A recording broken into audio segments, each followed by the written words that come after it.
Selamat pagi semuanya. Assalamualaikum. Oke, kita ketemu lagi di video ya tentang obrolan singkat ya tentang hukum dan lain-lain ya.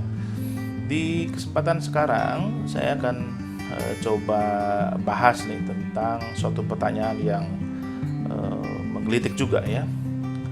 Di Indonesia apakah mungkin kita menang suatu perkara tanpa melakukan suap?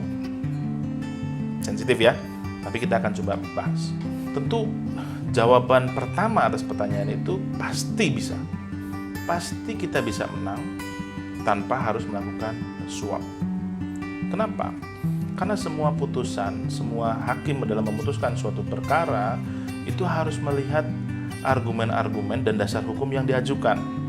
Tidak mungkin hakim come from nowhere memutuskan sesuatu tanpa ada landasan hukumnya, tanpa ada basis hukumnya. Ini you terlalu naif nih Pak, karena kita melihat nih ada beberapa yang tidak ada alasan apapun kemudian ini dikalahkan atau sebaliknya dimenangkan.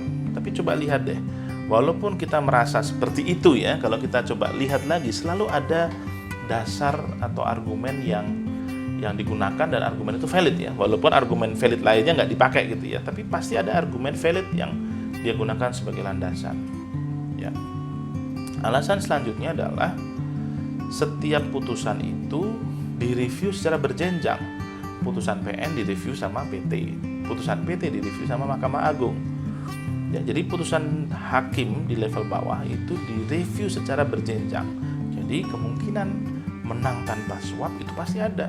Karena kalaupun kita kalah di sini karena kita nggak playing dirty, kita bisa appeal, kita bisa review lagi putusan di angka di level yang lebih tinggi. Dan semakin tinggi levelnya, biasanya hakim yang memeriksa lebih senior ya, karena kan dia dalam jenjang karir ya.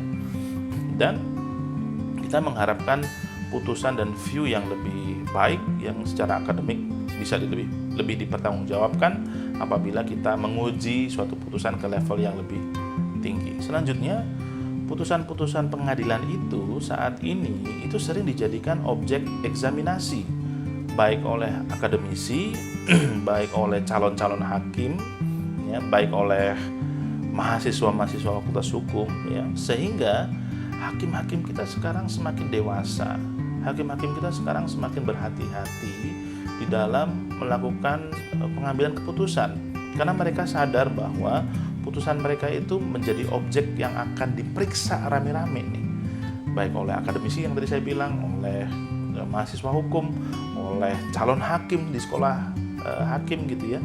Jadi hakim dalam mengambil keputusan saat ini akan jauh lebih berhati-hati dibandingkan dengan masa-masa yang sebelumnya. Yang selanjutnya, saat ini orang sudah semakin berhitung kalau dia akan melakukan tindakan-tindakan yang tidak baik di dalam pengadilan, ya, karena ada faktor-faktor risiko di sana, faktor risiko penegakan hukum, faktor risiko tertangkap tangan dan lain sebagainya. Dalam kadar yang berbeda-beda itu merubah landscape peradilan saat ini ya.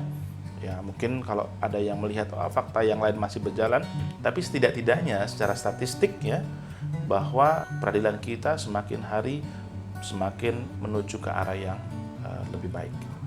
Jadi tetap yakin bahwa tanpa harus playing dirty, kita tetap bisa melakukan pekerjaan sebagai lawyer dengan baik dan memenangkan suatu perkara.